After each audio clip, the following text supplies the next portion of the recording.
हमारे देश में लोग संकट, विपदा और विषाद की स्थिति में अक्सर हमेशा ये कहते हैं, हे राम। आपने भी कभी ना कभी हे राम जरूर कहा होगा, और महात्मा गांधी ने भी अपनी मृत्यु के अंतिम क्षणों में यही कहा था, हे राम। लेकिन हे राम के मूल प्रसंग के बारे में आज भी शायद बहुत कम लोगों को पता है। कैकेयी को वचन देने के बाद जब राजा दशरथ ने भगवान श्री राम को राज्याभिषेक से पहले 14 वर्षों के वनवास पर जाने के लिए कहा, तब राजा दशरथ का हृदय शोक और संताप में डूबा हुआ था।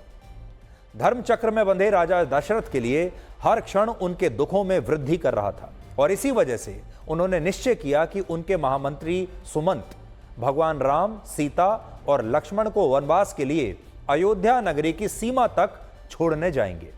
राजा दशरथ ने सुमंत से कहा कि वो 2-4 दिन वन में बिताने के बाद किसी भी तरह भगवान श्री राम को अयोध्या वापस लाने का प्रयास करें, और अगर भगवान राम और लक्ष्मण उनकी विनती करने के बाद भी वनवास के वचन को तोड़कर अयोध्या लौटने के लिए तैयार नहीं होते, तो वो कम से कम सीता को तो जरूर वापस अयोध्या लेकर आ जाएं। इसलिए जब सुमंत ने उन्हें और लक्ष्मण को वनवास शुरू होने के कुछ ही दिन के बाद वापस अयोध्या लौटने के लिए कहा, तो भगवान श्री राम ने इससे साफ इनकार कर दिया। इस समाचार के साथ जब सुमंत वापस अयोध्या लौटे, तो राजा दशरथ ने रूंधे हुए गले से उनसे पूछा कि सुमंत, मेरा राम, मेरा लक्ष्मण और मेरी सीता कहीं दिखाई क्यों नहीं दे रहे, और तुम उन्हें अपने साथ क्यों नहीं लाए?